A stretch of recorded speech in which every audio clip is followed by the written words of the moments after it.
안녕하세요. 김상진입니다. 정보보호 개론 14번째 노트입니다. 이 노트에서는 특수한 암호 프로토콜들을 살펴보겠습니다.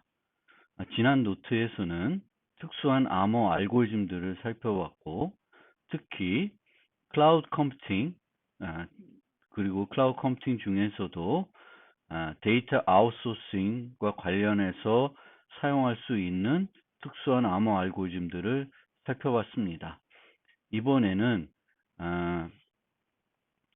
전자서명과 관련한 특수한 전자서명 프로토콜들을 좀 설명드리고, 그 다음에 익명 인증 기술, 그리고 익명성을 뭔가 제공하기 위해서, 프라이버시를 보장하기 위해서 사용할 수 있는 암호 기술들도 설명해 드리겠습니다. 영지식 증명은 다양한 곳에 사용될 수 있는데, 이 영지식 증명도 프라이버시를 보장하기 위해서도 사용이 될 수 있습니다.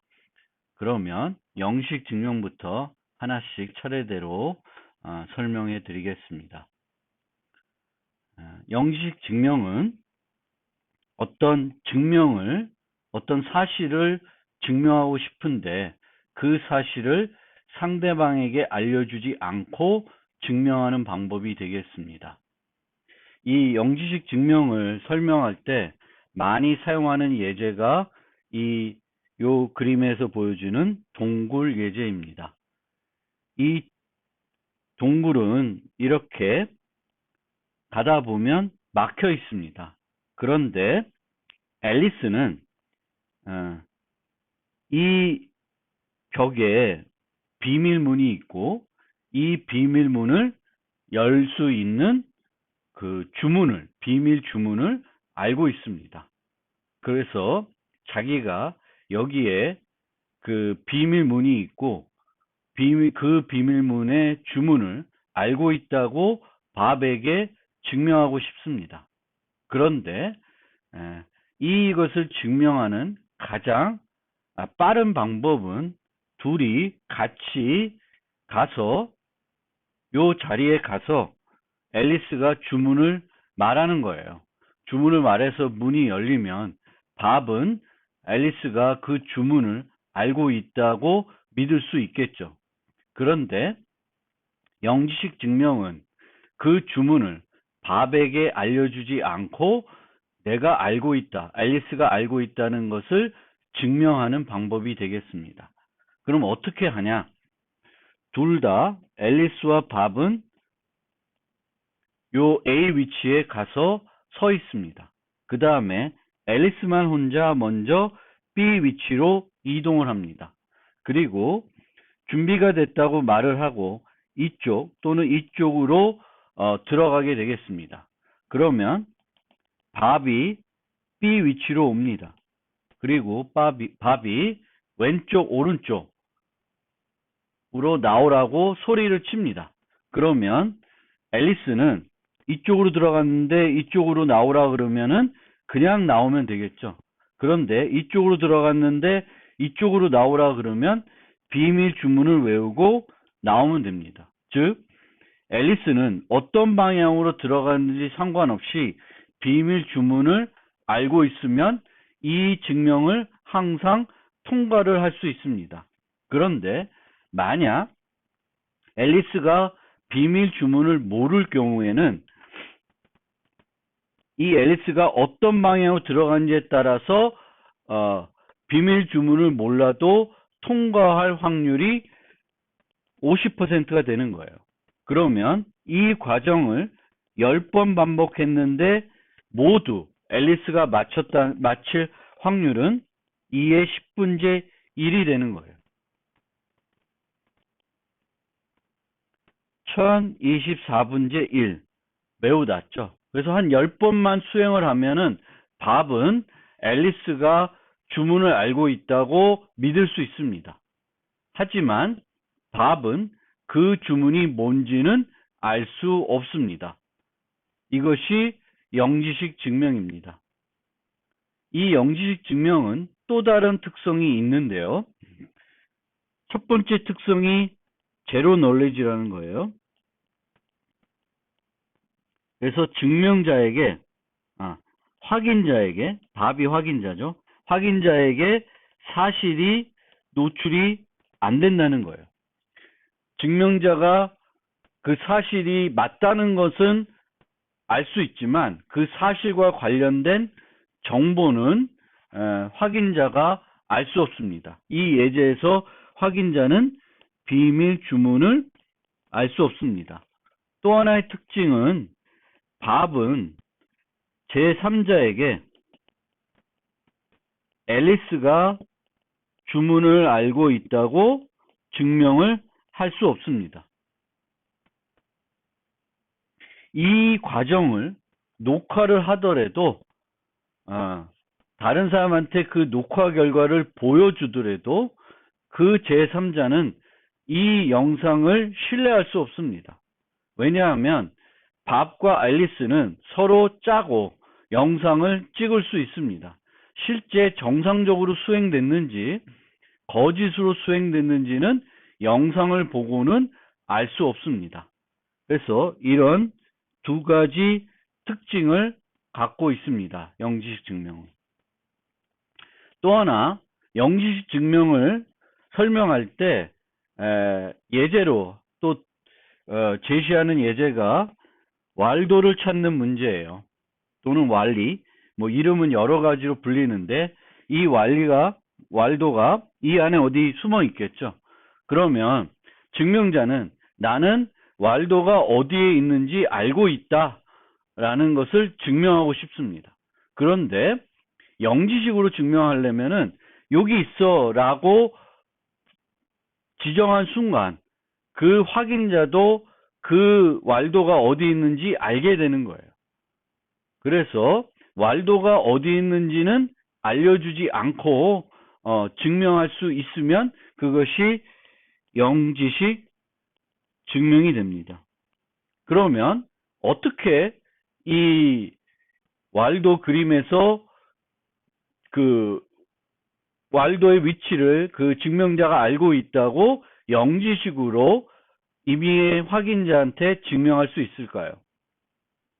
한 가지 방법은 이 그림을 복사한 다음에 왈도만 잘라가지고 제시해 주는 거예요. 물론 그 자르는 순간 다른 어떤 그 그림의 요소들이 들어가서 확인자에게 일부 정보가 노출될 수 있습니다. 그런데 잘 잘라가지고 노출이 안 된다고 하면 그 증명이 영지식 증명이 될 수 있습니다. 또 한 가지 방법은 왈도만 나타날 수 있게끔 이렇게 오린 큰 종이를 갖고 와서 그 종이로 얘를 덮은 다음에 당연히 그 덮은 종이의 크기는 이 그림보다는 훨씬 커야 돼요. 그래서 걔를 조금 조절해 가지고 왈도만 살짝 나오게끔 보여주는 겁니다. 그러면서 그 왈도가 이 그림의 어느 부분에 있다는 것을 모르게끔 하는 거예요. 전체를 덮었고 그 전체를 덮은 것은 매우 크게 만들어 놓으면은 그 확인자는 왈도가 이 그림의 어느 부분에 있는지는 알 수 없습니다. 그래서 여러 가지 것들을 우리는 영지식 증명으로 증명을 할 수가 있습니다.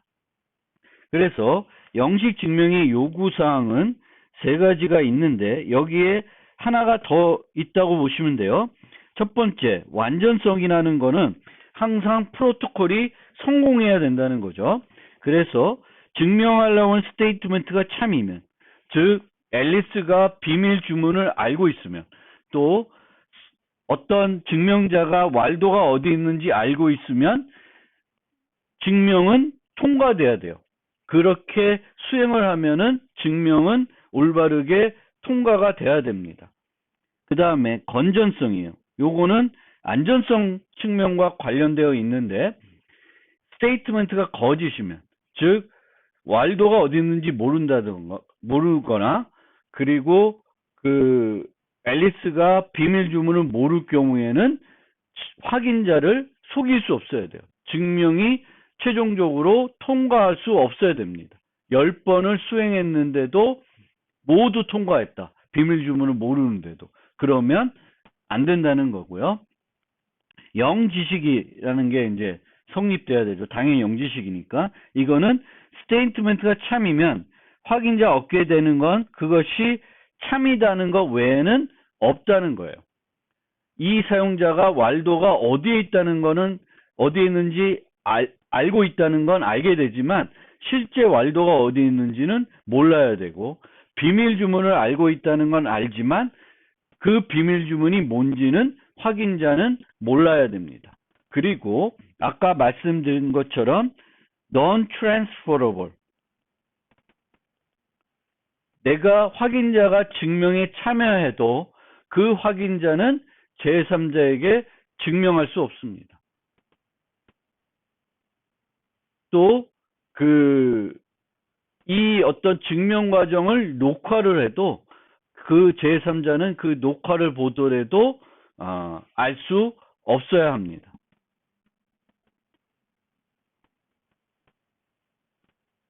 그것이 영지식 증명입니다. 그러면 영지식 증명이 실제 암호 기술로는 어떻게 나타나는지 간단한 예제로 보여드리겠습니다. 이 예제에서는 이 증명자의 이산대수 기반한 어떤 공개키 시스템에서 X가 개인키고 Y가 공개키일 때 X를 알고 있다. 자기는 이 공개키에 대응되는 개인키를 알고 있다고 증명자에게 증명을 할 수 있습니다. 이 과정에서 증명자는 X 값을 알 수 없게 됩니다. 그래서 영지식 증명이 됩니다. 그래서 우리가 공개키 시스템에서 이 공개키에 대응되는 개인키를 내가 알고 있다고 증명자한테 증명하는 가장 간단한 방법은 개인키를 주는 거예요. 개인키를 주게 되면 이 증명자가 그 생성자에다가 그 값을 X 거듭 제곱해서 Y가 되는지 보면 되잖아요. 그런데 그렇게 되면은 개인키가 노출되니까 만약 내가 그 공개키의 소유자라는 것을 증명하고 싶으면 이런 영지식 증명을 하게 됩니다. 보통 대부분의 전자서명은 이 방법을 어떤 면에서는 영지식 증명에 해당이 됩니다. 내가 공개키에 대응되는 개인키를 알고 있다. 개인키를 사용해야지만 만들 수 있는 값이거든요. 그 얘기는 이 사용자는 개인키를 알고 있다는 거예요. 증명자는 그것을 공개키를 이용해서 확인하지만 그 개인키는 뭔지는 알 수 없게 됩니다. 그래서 실제 프로토콜은 어떻게 되냐면 랜덤한 어떤 이런 G의 W 값을 만들어서 주고 이 확인자는 C를 랜덤하게 선택돼서 K 비트 값을 선택해서 주게 됩니다. 그러면 이 증명자는 X를 이용해서 S 값을 만들고 S를 줍니다. 그러면 증명자는 요 값을 이용해서 확인하게 됩니다. A는 G의 W승이고요. G의 S승은 W-CX예요. 그리고 Y는 G의 X승이니까 요게 C승이 되면 요 값과 요게 사라지고 GW만 남게 됩니다. 이 값을 계산하려면 X를 모르면 이 값을 계산할 수 없습니다. 그래서 이렇게 수행하게 되면 베리파이어는 확인자는 증명자가 이 Y에 대한 G의 이산대수 값을 Y의 이산대수 값인 X를 알고 있다고 확신할 수 있습니다. 그런데 만약에 증명자가 C를 이 확인자가 생성하는 C를 추측할 수 있으면 다음과 같이 Y의 이산대수를 모르더라도 증명에 성공할 수 있습니다. A를 줄 때 원래는 랜덤한 어떤 값을 생성해서 줘야 되는데 랜덤한 값을 생성하지 않고 원래 확인해야 될 요 값을 주는 거예요. 근데 이 값을 주려면 뭘 알아야 되냐면 C를 알아야 되는 거죠. C를 알아야 됩니다. 그래서 C를 모르기 때문에 이런 값을 만들 수 없지만 C를 내가 추측할 수 있다 그러면 미리 이거를 만들어서 C가 주면 S를 줘서 이 증명을 통과할 수 있습니다. 그러면 이 C를 추측할 수 있는 확률은 어떻게 되냐면 K가 10비트면 2의 10승입니다. 그래서 우리가 최초로 봤던 동굴 예제에서는 10번 반복을 했죠. 그런데 여기서는 10번 반복하는 것이 아니라 한 번만 해서 똑같은 수준의 안전성을 제공하는 거예요. 요 K비트를 통해서 제공하는 겁니다. 그래서 이 K를 얘가 추측할 수 있으면은 통과가 되기 때문에 이 K비트를 충분히 긴 길이로 주게 되면 그 C를 예측하기가 어렵기 때문에 이런 정상적인 과정을 수행하지 않고는 통과를 할 수 없습니다. 그래서 영지식 증명이 되겠고 이거의 안전성은 아까 동굴 예제하고 비슷한 수준의 안전성을 제공할 수 있습니다. 더 높은 수준의 안전성을 얻고자 하면은 C의 길이를 늘리면 돼요. 그리고 영지식 증명은 이 과정에 수행했던 건 요 ACS라는 값인데 이 AC 값을 제3자에게 이 확인자가 주더라도 이것이 정상적인 수행에서 만든 값인지 아닌지 확인할 수가 없습니다. 왜냐하면 이처럼 임의의 값들을 사용자가 만들어서 요 ACS라는 값들을 만들어낼 수가 있습니다. 이 값과 실제 프로토콜 수행했을 때 사용된 이 값이 서로 구분이 안 됩니다.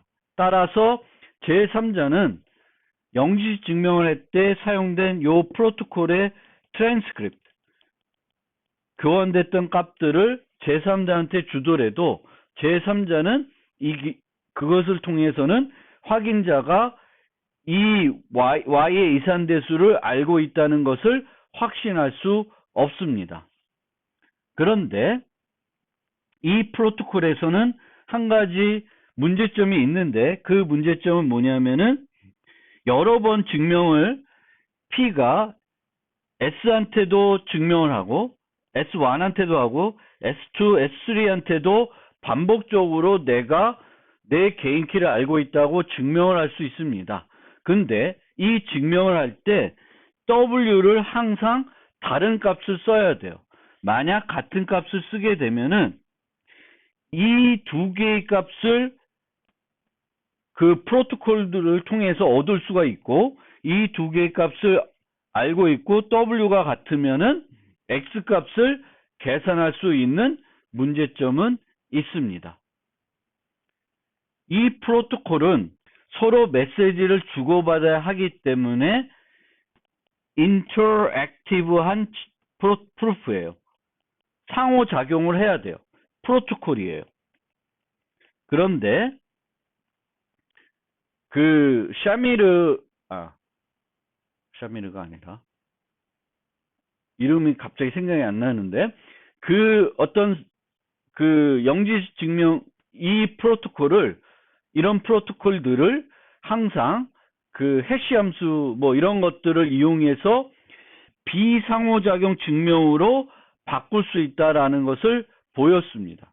그래서 어떤 식으로 하냐면 원래는 A를 만든 다음에 C를 증명자한테 받는 건데 C를 증명자한테 받는 것이 아니라 얘가 속일 수 없는 C 값을 이런 식으로 만들도록 해가지고 이렇게 구성을 하면 이 경우에는 그 C를 미리 요 만족하는 C를 미리 만들 수 없기 때문에, 일방향이기 때문에 미리 만들 수 없기 때문에 비상호작용 증명으로 만들 수 있습니다. 그러면 얘는 이제는 알고리즘이 되는 거예요.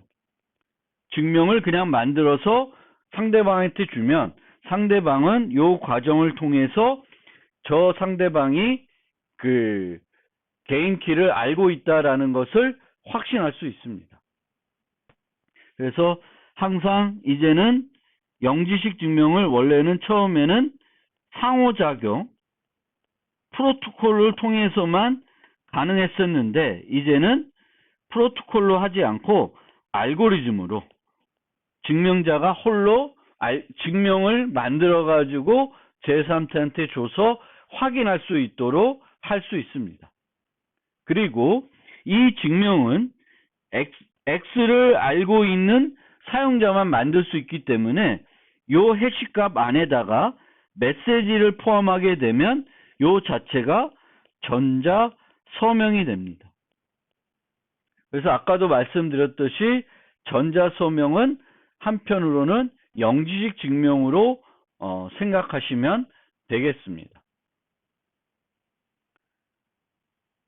영지식 증명은 그 전까지는 일부 값들, 일부 어떤 요소들에 대해서만 영지식으로 증명을 할 수 있었는데 이제는 모든 다양한 것들을 영지식으로 증명을 할 수가 있습니다. 그게 바로 JK Stark라는 기술입니다. 이 기술은 실제 내부적으로는 어떤 수학적 기반의 영지식 증명을 하는 거예요. 그런데 우리가 증명하고 싶은 것이 있습니다. 뭐 아까 같은 동굴 문제라든지 뭐 무슨 문제라든지 어떤 서술들이 있을 수 있는데 그 서술을 이쪽으로 컴파일 하는 형태대로 바꿀 수 있게 해주는 또 프론트엔드를 만들었습니다. 그래서 일반적인 문장을 증명할 수가 있습니다. 한번 컴파일 통해서 요 JK 스나크가 사용하는 수학 개념으로 이 문장을 바꾸는 거예요. 그리고 이 문장을 영지식 증명으로 증명하게 되면 이게 사실이면 이 문장도 사실이 되는 거예요. 그런 식으로 이제는 일반적인 어떤 우리가 영지식으로 증명하고자 하는 것들도 증명할 수 있게 되어 있습니다. 그래서 상당히 많은 발전이 되어 있다. 영지식 증명 기술. 그리고 실제 요즘 이제 암호화폐 같은 데서 프라이버시를 좀 더 향상시키고 또 이 영지식 증명은 이런 것도 가능해요. 여러 가지 증명해 가는 것들이 있는데 이 증명들을 결합할 수 있는 방법도 있습니다. 이제 결합을 하게 되면 원래는 10개를 증명하고 싶어요. 그럼 각각에 대해서 확인해야 되죠. 10개면은 10개를 확인해야 되는데 그렇게 하지 않고 이 10개를 결합합니다. 결합해서 하나의 증명으로 만들고 얘를 확인하게 되면 이 10개가 모두 사실임을 증명할 수 있습니다. 그러면 빠르게 뭔가 증명을 할 수 있는 거죠. 그래서 이 비트코인 또는 이 암호화폐에서는 거래의 유효성을 확인해야 되는데 각 거래들을 개별적으로 확인하게 되면 비용이 많이 듭니다. 그래서 그 비용을 줄이기 위해서 각각을 확인하는 것이 아니라 결합을 해서 확인하는 방법을 사용할 수도 있습니다. 그래서 그런 식으로 이 기술들이 지금 현재 활용이 되고 있습니다. 이 안에 들어가는 수학은 또는 기술은 상당히 복잡하기 때문에 제가 저도 자세히는 모르고 있기 때문에 또 학부 수준에서 지금 수준에서 여러분들한테 설명드리기에는 어렵지만 영지식 증명이 뭐다라는 거는 여러분들이 개념적으로 이해할 수 있었을 것 같고요. 이 영지식 증명이 이제는 암호기술에서는 일부적인 어떤 뭔가 예를 들면 개인키를 증명할 때 정도로 사용이 됐었는데 지금은 이제는 뭐 여러 가지 다양한 것들을 영지식으로 증명하는데 사용할 수 있게끔 발전되어 있다라고 알아두시면 좋겠습니다. 지금부터는 전자서명과 관련된 얘기들을 조금 하겠습니다. 원래 전자서명은 알고리즘이에요. 서명자가 홀로 진행해서 서명값을 만드는 것입니다. 서명값을 만들게 되는데 이 전자서명을 프로토콜 형태로 바꿔서 여러 응용에 그 응용에 필요한 서비스를 제공할 수 있습니다. 그때 이제 사용되는 여러 가지 프로토콜들 또 일부는 알고리즘들을 소개하고자 합니다. 그리고 방금 살펴본 영지식 증명도 개인키를 영지식 증명하는 것은 얘는 전자서명과 동일한 기능을 할 수 있습니다. 그런 측면에서 이제 요 얘기들을 전자서명과 관련된 얘기들을 쭉 진행할 것인데 그 관점을 가지고 설명들을 들어주시면 좋겠습니다. 그런데 각각에 대해서 자세히 설명드리지 않고 되게 추상적인 수준에서 개념적으로만 설명을 드리고자 합니다. 첫 번째는 은닉 채널이라는 것을 설명드리겠습니다. 우리가 부채널 공격이라는 걸 설명드렸는데 그거하고는 전혀 다른 얘기예요. 헷갈리시면 안 되고요. 은닉 채널은 적법한 메시지에 그 은밀한 메시지를 은닉하는 거예요. 그런데 어디다 은닉하냐면은 전자서명에 은닉하겠다는 거예요. 그러니까 전자서명 값을 제시하면 메시지와 시그 M이 공개가 되겠죠. 그러면 누구든지 이 서명은 메시지 M에 대한 A의 서명이라는 걸 확인할 수 있고 이 M의 내용은 공개가 됩니다. 그런데 이 안에 그 어떤 서명자와 특정한 사람만이 알 수 있는 비밀스러운 내용을 숨길 수 있게 되는 거고 만약 그렇게 숨길 수 있으면 은닉 채널이 존재한다는 것입니다. 따라서 정보보호 관점에서는 은닉 채널을 포함할 수 없도록 전자서명 알고리즘을 만들어야 됩니다. 어떤 전자서명 알고리즘이 제시가 되면 이 전자서명 알고리즘에는 메시지를 은닉할 수 있는지 없는지를 살펴볼 필요가 있습니다. 여기서 예시로 든 것처럼 죄수들이 교도관에 수감되어 있는 두 죄수들이 편지를 주고받는데 그 편지는 그 교도관이 다 보고 넘겨줘요. 왜냐하면은 뭐 엉뚱한 또 뭐 탈옥 계획이나 이런 불법적인 내용들이 서로 교환할 수 있기 때문에 내용을 확인합니다. 근데 내용을 보면은 그냥 평범한 내용이에요. 그러면 이제 전달해 주겠죠.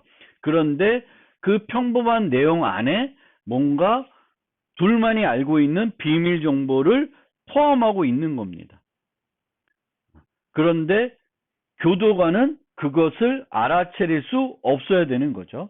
전자서명도 마찬가지입니다. 이 전자서명 값이 공개가 되면 누구든지 검증할 수 있고 메시지 자체를 볼 수 있는데 그 서명값을 구성하는 다양한 요소 안에 또 다른 어떤 비밀 정보가 들어가 있는데 그거는 서명자와 특정한 확인자만, 특정한 사람만이 거기서 그 정보를 추출해낼 수 있다는 거예요. 그래서 그렇게 은닉된 정보를 은닉할 수 있다는 것을 이 사람이 보였고 그 뒤로는 이런 은닉 채널들을 전자서명에 없도록 이제 신경을 써서 그 전자서명 알고리즘들을 만들고 있습니다. 자, 다음은 부인 불가 서명입니다. 일반 전자서명은 그것에 확인키가 있으면 누구나 검증을 할 수 있습니다. M과 SIG-AM이 있으면 이 사용자의 공개키가 있으면 누구든지 확인할 수 있습니다. 그런데 부인 불가 서명은 확인을 제한할 수 있습니다. 특정한 사용자들만 저 서명을 확인할 수 있도록 제한을 하는 거예요. 그래서 서명을 확인하기 위해서는 서명자와 확인자 간의 프로토콜을 진행해야 됩니다. 그래서 서명자는 이 확인자가 이 내용을 확인하고 싶으면 서명자한테 가서 이 메시지가 진짜 네가 서명한 거 맞니? 라고 뭔가 프로토콜을 진행해서 진행을 하게 되겠고 진행을 하고 나면 확인자는 이 서명이 서명자의 적합한 서명인지 확신할 수 있습니다. 그런데 이렇게 프로토콜을 만들게 되면은 서명자가 확인을 해줘야 되는데도 확인을 안 해주는 문제점이 있을 수 있습니다. 그렇기 때문에 서명을 확인해주는 프로토콜만 있는 게 아니라 부인 프로토콜 것까지 두 가지를 만들어 놨습니다. 따라서 서명자는 두 가지를 할 수 있어요. 확인자와 서명 확인을 해줄 수 있고 부인을 할 수 있습니다. 이 부인을 한다는 것은 이 서명은 내가 한 서명이 아니라고 증명을 할 수 있는 겁니다. 아니면 이 서명은 내가 한 서명이 맞다라고 증명을 해줄 수 있어요. 근데 만약에 내가 둘 다를 안 하면은 서명자는 뭔가 잘못하고 있는 거죠. 문제가 있다라는 것을 확인자한테 들키게 되는 거예요. 그래서 이 프로토콜에서는 서명자는 확인자가 어떤 요청을 하면은 둘 중에 하나는 반드시 할 수밖에 없는 그런 구조가 되어 있습니다. 그것이 부인 불가 서명입니다. 그리고 이 확인 프로토콜과 부인 프로토콜은 모두 영지식 증명과 마찬가지로 프로토콜에 참여한 사람이 다른 사람한테 재차 확인해 줄 수 없습니다. 그러니까 확인자만 알게 되는 거예요. 그 프로토콜에 참여한 확인자만 이 서명이 정당한 그 서명자의 서명이다. 아니면 서명자가 한 것이 아니라 다른 사람이 한 거라는 것을 확인할 수 있게 되는 것입니다. 보여 등은 이 부인불가 서명을 일반 서명으로 전환할 수 있는 방법도 제안했습니다. 그래서 그런 서명을 전환 가능 부인불가 서명이라고 합니다. 그러니까 이 원래 제시된 서명값은 부인불가 서명이고 그러면 이 서명은 확인자는 확인할 수 없어요. 확인하려고 그러면 서명자와 프로토콜을 진행해야 됩니다. 그런데 전환 가능 부인불가 서명은 이렇게 하다가 서명자가 이제 귀찮으면은 요거를 전환 가능으로 바꾸는 거예요. 즉 어떤 값을 추가적으로 공개를 합니다. 그러면 이 자체는 이제는 누구든지 이 서명자의 공개키가 있으면 확인할 수 있는 프로토콜이 됩니다. 그게 전환 가능 부인 불가 서명입니다. 어쨌든 부인 불가 서명은 이름이 조금 혼란스럽지만 확인자를 제한하는 거예요. 아무나 확인할 수 없도록 전자서명을 바꾸는 것입니다. 원래 전자서명은 누구든지 공개키가 있으면 확인할 수 있는 그런 것인데 부인 불가 서명은 그것이 아니다. 프로토콜을 통해서 확인을 해줘야지만 되는 그런 방식이 되겠습니다. 그 다음에 지정된 확인자 서명. 요 지정된 확인자 서명은 부인 불가 서명과 일반 서명의 절충안입니다. 부인 불가 서명은 서명자의 도움 없이는 서명을 확인할 수가 없습니다. 그런데 일반 서명은 누구나 서명을 확인할 수 있습니다. 지정된 확인자 서명은 어떻게 진행되냐면 서명자는 확인자와 프로토콜을 수행해서 서명을 전달합니다. 부인 불가 서명과 마찬가지로 확인자는 이 프로토콜의 트랜스크립트를 이용하여 다른 사람에게 서명의 유효성을 증명할 수 없습니다. 서명자가 지정한 사용자는 이 서명을 다른 사람에게 확인해 줄 수 있습니다. 무슨 얘기냐 하면 괜히 그 슬라이드의 내용을 읽었는데요. 그냥 간단하게 설명드리면은 아까 부인 불가는 이게 좀 혼란스러운데 부인 불가는 확인자가 서명자와 프로토콜을 진행해야지만 확인할 수 있습니다. 그런데 이 지정된 확인자는 이렇게 할 수도 있고 서명자가 지정한 별도 사람이 있는데 요 사용자와 확인자가 진행을 해도 프로토콜을 확인할 수 있습니다. 요 서명을 확인할 수 있는 거예요. 즉 사장이 직접 확인해 줄 수도 있고 사장이 뭐 출장을 가서 직접 이 확인 프로토콜을 진행하기가 어려우면 비서한테 아니면 대행을 하는 사람한테 어떤 값들을 줍니다. 그러면 이 대행하는 사용자는 그 원래 서명자를 대신해서 확인해 줄 수 있는 거예요. 그것이 지정된 확인자 서명이 되겠습니다. 그래서 지정된 자들은 서명자를 대신해서 그 서명을 프로토콜로 확인해 줄 수 있다라는 것이 되겠습니다. 그 다음에 프록시 서명은 앞에 있는 두 방식에서는 서명자는 하나이고 이 서명을 확인할 때 프로토콜을 진행해야 됐었는데 프록시 서명은 서명자가 프록시를 지정해서 내 대신에 서명하게끔 하는 거예요. 내가 부재 중일 때 권한을 프록시한테 주면 그 프록시는 서명자를 대신해서 서명을 할 수가 있습니다.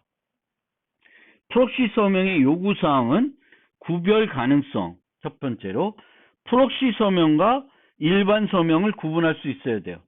그래서 사장이 있고 사장의 대행이 있습니다. 그러면 사장이 한 것과 권한을 받아서 사장 대행이 한 것을 구분할 수 있어야 됩니다. 위조 불가능성.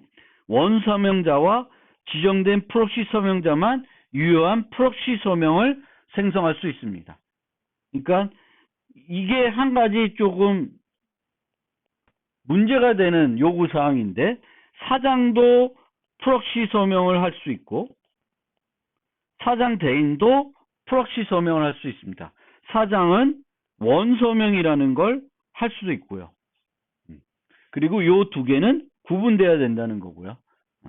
그 다음에 요구사항 3. 프록시 서명자는 프록시 서명이 아닌 실제 서명은 할 수 없습니다. 요거는 못해야 돼요. 확인 가능성. 확인자는 프록시 서명으로부터 원서명자의 서명된 메시지에 대한 동의를 확인할 수 있어야 된다. 요 프록시 서명을 보면은 사장이 어떤 동의를 했다는 것을 확인할 수 있어야 됩니다. 그리고 식별 가능성. 원래 서명자는 프록시 서명을 통해 프록시 서명자를 확인할 수 있어야 됩니다.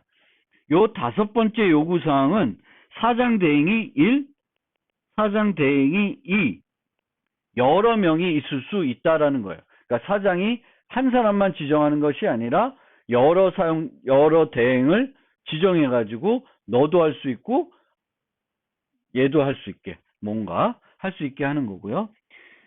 마지막 요구사항은 부인 불가능성인데 프록시 서명자는 자신이 서명한 프록시 서명을 부인할 수 없어야 된다. 요 서명을 만들어 놓고 내가 한 것이 아니라고 증명을 할 수 있으면 안 된다는 거예요. 그래서 이 프록시 서명은 보면은 이것은 사장 대행 1이 했다는 것을 알 수 있어야 되겠고 이것은 사장 대행 1만 할 수 있어야 됩니다. 그런데 여기서의 한 가지 조금 충돌되는 게 뭐냐면은 사장도 이 프록시 서명을 할 수 있다는 거잖아요. 그러면은 요것이 좀 더 올바른 어떤 요구사항이 되기 위해서는 사장이 프록시 서명을 해서 자기가 한 것이 아니라 사장 대행 1이 했다고 나중에 책임을 전가할 수 있으면 안 되겠습니다. 그래서 그 문제까지 프록시 서명은 해소를 해야 됩니다. 죄송합니다. 그래서 요 위조 불가능성하고 부인 불가능성이 약간은 좀 충돌되는 문제가 있습니다. 차라리 원서명자는 프록시 서명을 못하게끔 만드는 것도 어쩌면은 좋은 방법이 될 수 있을 것 같습니다. 그래야지만 이게 좀 더 확실할 것이고 이 대행하는 자들은 사장이 자기를 뭔가 나중에 책임 전가를 못하게끔 할 수 있으니까 그것이 필요할 것 같습니다. 지금부터 설명드릴 일괄 서명, 다중 서명, 결합 서명은 프로토콜은 아니고요. 알고리즘입니다. 근데 전자 서명과 관련되어 있어서 이 노트에서 설명드리는 것입니다. 일괄 서명은 한 서명자가 동시에 여러 개의 다른 메시지들을 서명하는 거예요. 원래 메시지가 n개 있으면 서명도 n개가 필요합니다. 그러면 n번 on의 비용이 소요되는 거죠. 그런데 그렇게 하지 않고 이렇게 해시트리로 메시지들을 만들어 놓은 다음에 루트에 대해서만 서명하는 거예요. 그래서 n개 메시지가 있는데 서명은 한 번만 하는 겁니다. 이것이 일괄 서명이에요. 그러니까 n개 메시지를 n번 각각 서명하는 것이 아니라 한 번 서명하는 것입니다. 그리고 나서 내가 M1에 대한 서명값을 제시하고 싶으면은 이 루트 값하고 요 값을 제시하게 됩니다. 즉 제시할 때는 로그 n개의 정보를 제시해야 돼요. 요 트리는 해시할 때 설명드린 머클 해시트리입니다. 그래서 단말들에게 메시지들을 할당한 다음에 위로 올라가면서 해시를 해서 최종 루트 값을 만들게 됩니다. 그리고 서명은 여기에 대해서만 해요.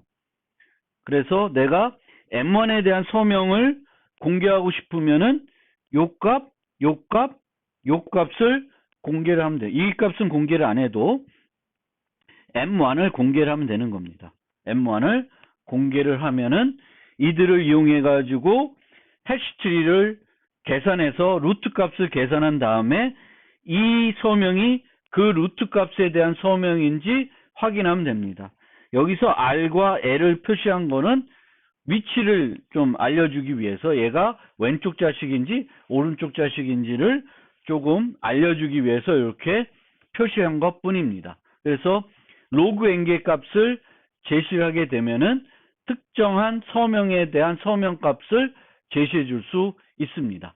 나는 메시지를 엔게 서명할 때 서명을 한 번만 하고 값을 제시할 때는 로그 n에 비례하는 값을 제시해서 서명 값들을 제시해 줄 수 있는 방식이 일괄 서명이 되겠습니다. 다중 서명은 혼자 하는 것이 아니라 n명이 n개의 같은 메시지에 대해서 서명을 하는 거예요. 그런데 n개의 서명이 아니라 하나의 서명만 얻게 되는 서명 기법을 말합니다. 그러니까 원래는 n명이 m에 대해서 서명하려면 역시 on개의 서명값이 필요하게 되겠고, 우리가 얘를 확인하려면 n개의 서명을 확인해야 되는데, 이 다중 서명은 n명이 같은 메시지에 대해서 서명을 하는데 결과는 하나의 서명값만 만들어지는 거예요. 그리고 확인자는 그 하나의 값만 확인을 해서 확인하는, 그러니까 한 번만 확인하게 되면 n개의 서명을 확인할 수 있습니다. 여기에 이제 이렇게 알고리즘을 제시했는데 여기에 들어간 수학은 제가 설명을 하지 않겠습니다. 혹시 좀 궁금하신 분은 제가 교재에는 조금 설명해 놨으니까 그 부분을 참고해 주시고요. 결합 서명은 하나 더 또 발전된 거예요. n명이 같은 메시지를 서명하는 것이 아니라 n개의 서로 다른 메시지에 서명을 하지만 n개의 서명이 아니라 하나의 서명을 얻게 되는 방법을 말하겠습니다. 그래서 요 서명을 확인하게 되면 n명이 n개의 메시지에 대해서 서명했다는 것을 하나의 서명값만 확인함으로써 확인할 수 있게 되는 것입니다. 그런데 이 결합 서명이나 다중 서명은 모두 일괄 확인하는 방법이 되겠습니다.